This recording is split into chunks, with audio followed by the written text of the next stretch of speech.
कुछ नहीं, हम बस फिल्म में काम कर सकते हैं, अच्छी फिल्म बना सकते हैं, लेकिन वो फिल्म का जो भी मार्केटिंग है, पब्लिसिटी है, वो तो ओवरऑल टीम। तो as a actress, as a आप एक्टर मुद्दा क्यों नहीं उठाते जब फिल्में आप लोग साइन करते हैं? तो देखिए क्या होता कि है, जैसे तमिल, तेलुगु या हिंदी में होती है कि अगर फिल्म अगर बन रही है 100 करोड़ तो हमारा पब्लिसिटी का बजट क्या है, पहले ही पूछता हीरो।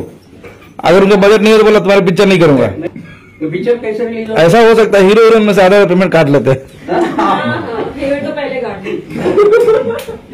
अच्छा, क्या वजह है कि फिल्में आजकल थिएटर से गायब होती जा रही है? ये हमारे जो ये एल्बम्स हैं वो बहुत अच्छे उसमें बन रहे हैं, और हमारे जो सिंगर हीरो हैं वो लोग बड़े बड़े गाने बना रहे हैं, तो हमारी पब्लिक उस पर इंटरटेन कर रही है, तो थिएटर में क्यों जाएगी पैसा खर्चा करने के लिए। किसी के नाम बताना चाहेंगे कौन सा हीरो है? क्या चाहते हैं आप? नहीं, खेसारी जी हैं, पवन जी, सबके गाने आ रहे हैं, उसमें नाम बताने में कोई बुराई थोड़ी है। कल्लू जी के 2 गाने आते हैं, खेसारी जी के 1 गाने आता है, एक पवन जी का आता है, कंटिन्यू आ रहा है, मतलब गाने बहुत लेविश बनते हैं। उन गानों को इन लोगों को ऐसा करना चाहिए कि फिल्म जब दूसरी कोई बने तो उसके अंदर वो फिट करे, तो जो आज थिएटर में कम से कम आवे तो पब्लिक वो गाना देखने तो आवे।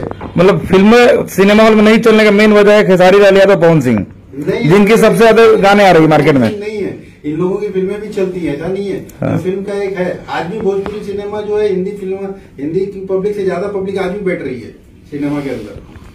आज भी आप देखेंगे ना तो जो हिंदी की ऑडियंस रहती है उससे ज्यादा ऑडियंस आती है हमारे भोजपुरी में। लेकिन एक वो जो चाहिए हमको, जो पहले मिलता था हाउसफुल, उसमें हाउसफुल की पब्लिक बाहर खड़ी है।